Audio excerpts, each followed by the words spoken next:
شعبان کا مبارک مہینہ، میرے نبی پاک صلی اللہ تعالی علیہ وسلم جب رجب کا پچھلا مہینہ جو گزر گیا یہ جب آتا تھا تو آپ کہتے تھے اللہم بارک لنا فی رجب و شعبان، یا اللہ ہمارے رجب اور شعبان میں برکت دے، وبلغنا رمضان، اور یا اللہ آگے رمضان آ رہا ہے، یا اللہ ہمیں اس تک پہنچا دے۔ اور آپ شعبان میں سب سے زیادہ روزے رکھتے تھے، کبھی کبھی پورا مہینہ شعبان کے روزے آپ رکھتے تھے۔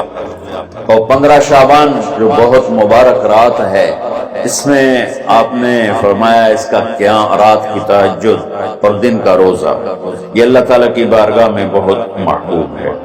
رات کو اللہ سے مانگو تو دعائیں قبول ہیں، اور اس رات میں بھی اللہ تعالیٰ فرماتا ہے، میرے نبی نے فرمایا کہ میں سب کی بخشش کرتا ہوں جو اٹھے ہوتے ہیں، رو رہے ہوتے ہیں، 5 آدمیوں کے سوا، 5 انگلیاں۔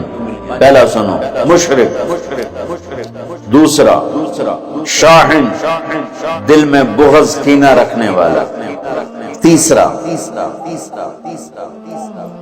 المسبل، متکبر تکبر کرنے والا، چوتھا عاق لوالدیہ، والدین کو برباد کرنے والا۔ ایک ہوتا ہے کبھی کبھی اونچا بول ہو جائے، غصہ کا، اس کو نافرمانی کہتے ہیں۔ عاق ہوتا ہے پھاڑ دینا، ایسا پھاڑنا کہ جڑ نہ سکے، جو والدین کے جگر چیر دے اور ان کے کلیجے جلا دے، اس کی اس رات بخشش نہیں ہوتی۔ وہ مدمن خمر، اور روز شراب پینے والا، روز شراب پینے والا، عادی نشے والا، ایک اس کی بخشش نہیں ہوتی۔ بخشش نہ ہونے کا کیا مطلب ہے؟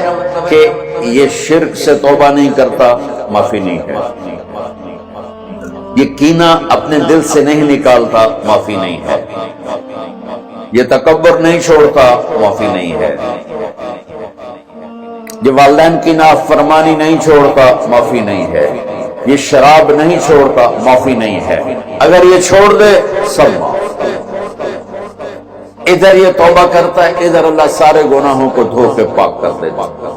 اور اللہ کی رحمت اتنی طاقتور ہے کہ میرا رب فرماتا ہے، یہ تو میں نے 5 غلطیاں بتائی ہیں، لیکن میرا رب فرماتا ہے میرا بندہ میں تجھے عمر بھی دیتا ہوں، طاقت بھی دیتا ہوں، تو اتنے گناہ کر کے زمین فیصل آباد کی سے اٹھا کر آسمان کی چھت کو لگا، سوری دنیا گناہ گار ہو جائے نا تو آسمان کے چاند تک بھی گناہ نہیں جا سکتا۔ اور میرا اللہ کہہ رہا ہے ایک مرد عورت اتنے گناہ کرے کہ آسمان کی چھت کو لگا دے، پھر صرف ایک دفعہ مجھے کہے کہ اللہ معاف کر، تو میں سارے ہی معاف کروں۔ تو بھائیو یہ رات بھی معافی مانگنے کی ہے۔ اور اگر رمضان کا مہینہ تو پورا معافی کا مہینہ ہے کہ دوزخ کے دروازے بند ہو جاتے ہیں، جنت کے دروازے کھول دیے جاتے ہیں، شیطان قید، آپ دیکھتے نہیں نمازی کیوں بڑھ جاتے ہیں رمضان شریف میں، کہ وہ نامراد قید ہو جاتے ہیں۔ تو کسی کو زنجیروں میں باندھو وہ چل تو نہیں سکتا، چھوڑ دو زنجیریں تو چل پڑے گا۔ تو اللہ تعالی ہم سب کی حفاظت فرمائے، کوئی دعویٰ نہ کرے، لیکن جو تھوڑا سا غفلت میں ہوتا ہے تو ایمان کمزور ہوتا ہے، انہوں تو شیطان بن کے جاؤں نہیں دینا۔ جمعے جاواں گے، جمعے کئی جمعہ بھی نہیں پڑھتے، عید تے جاواں گے، کوئی عید بھی نہیں پڑھتے۔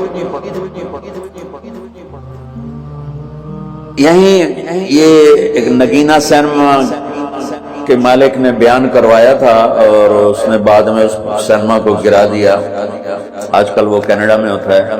تو وہ سینما کا جو تھا نا مینیجر، وہ میرے پاس آیا، کہا مولانا آج میں پہلی نماز پڑھی ہے۔ وہاں ہم نے مغرب کی نماز پڑھی، اس کے بعد بیان ہوا، بیان کے بعد وہ اتنا ہنگامہ ہوا کہ رش بہت تھا، وہاں نماز پڑھی نہیں جا سکی۔ کہنے لگا میں چل رہا تھا میرے ساتھ ساتھ، مولانا آج میں پہلی نماز پڑھی۔ کیا کہا جی یہی کہ آج زندگی دی پہلی نماز پڑھی، ہوگا راؤنڈ اباؤٹ 40-45 سال۔ میں کہا پہلی نماز؟ ہاں جی پہلی نماز۔ جمعہ پڑھے؟ نہیں کبھی نہیں۔ عید؟ نہیں کبھی نہیں۔ آج پہلی نماز تھوڑے پیچھے پڑھی۔ شیطان جب قید ہوتا ہے تو زنجیریں کھل جاتی ہیں، تو نمازی بڑھنا شروع ہو جاتی ہے۔ اس کے بعد جو گھٹتے ہیں نا تو شیطان کی وجہ سے نہیں، اپنی عادت اور سستی کی وجہ سے۔ پہلے 2-3 دن بڑا جوش ہوتا ہے، پھر اس کے بعد گھٹتے ادھے کو پھر نکل جاتے ہیں، ادھے رہ جاتے ہیں۔ تو تراویح میں پہلے پوری مسجد بھرے گی، پھر ایک صف جائے گی، پھر دوسری جائے گی، پھر تیسری جائے گی۔ تو بھائیو یہ رمضان آ رہا ہے، دیکھو میں ہاتھ جوڑتا ہوں، نماز 5 وقت سارا سال فرض ہے، لیکن روزے کی برکت سے کیا ہوتا ہے، شیطان قید ہو جاتا ہے تو وہ سارے بھاگے آ رہے ہوتے ہیں۔ اللہ سے مانگ لو اس رمضان میں کہ یا اللہ ایسی توفیق دے کہ موت تک نماز نہ چھوڑے۔ رمضان میں بہت سے لوگ رشوت لینا چھوڑ دیتے ہیں کہ نہیں یہ ہم رمضان شریف آ گیا، رمضان شریف بھی تو آیا ہے لیکن اصل میں شیطان قید ہوا ہے تو وہ اب کہہ رہے نہیں ہوں رشوت نہیں لینی، مہینے بعد لواں گا۔ ڈنڈی مارنے والا کہتا ہے نہیں صحیح تولنا ہے، پھر رمضان تو بعد کٹھی کسر کاٹ لواں گا۔ وہ کیا وجہ ہے پیچھے؟ ایک تو رمضان کی برکات ہیں، اور ایک شیطان کا قید ہونا ہے، اور ایک جنت کے دروازوں کا کھل جانا، دوزخ کے دروازوں کا بند ہونا، اللہ کے عرش کا پہلے آسمان پہ مستقل ڈیرا ڈال دینا، اور پھر اعلان کرنا ہے کوئی بخشش آنے والا ہے، کوئی معافی مانگنے والا ہے، کوئی توبہ کرنے والا ہے، کوئی جنت مانگنے والا ہے، کوئی دنیا مانگنے والا، آؤ مانگو۔ اور ایک فرشتہ اعلان کرتا ہے اے بھلائی کے چاہنے والے شاباش آگے بڑھو، اور دوسرا فرشتہ اعلان کرتا ہے اے برائی کے کرنے والے بس کر اور واپس آ جا، بس کر اور واپس آ جا۔ رمضان کا مطلب ہے جل جانا، رمضان کے لفظ کا مطلب ہے جل جانا۔ جلنے کا مطلب کیوں ہے اس میں کہ رمضان میں اللہ سارے گناہوں سے اپنے بندوں کو پاک کر دیتا ہے اور ان کے گناہوں کو جلا دیتا ہے، جس سے وہ پاک ہو کر سونا آگ میں جل کے خالص ہو کے باہر آتا ہے، روزہ رکھنے والا بھوک کی آگ میں جل کے خالص ہو کے باہر آ جاتا ہے، اللہ اس کے سارے گناہ معاف فرماتا ہے۔ تو میرے عزیز رمضان شریف آ رہا ہے، اپنے دل کو کینہ سے صاف کرو، بغض سے صاف کرو، نفرت سے صاف کرو، کسی سے لڑے ہوئے ہو اللہ کے واسطے صلح کر لو، یہ لڑنے کی جگہ نہیں ہے، محبت کر کے جاؤ تو اللہ بڑے اونچے عالی درجات نصیب فرمائے گا۔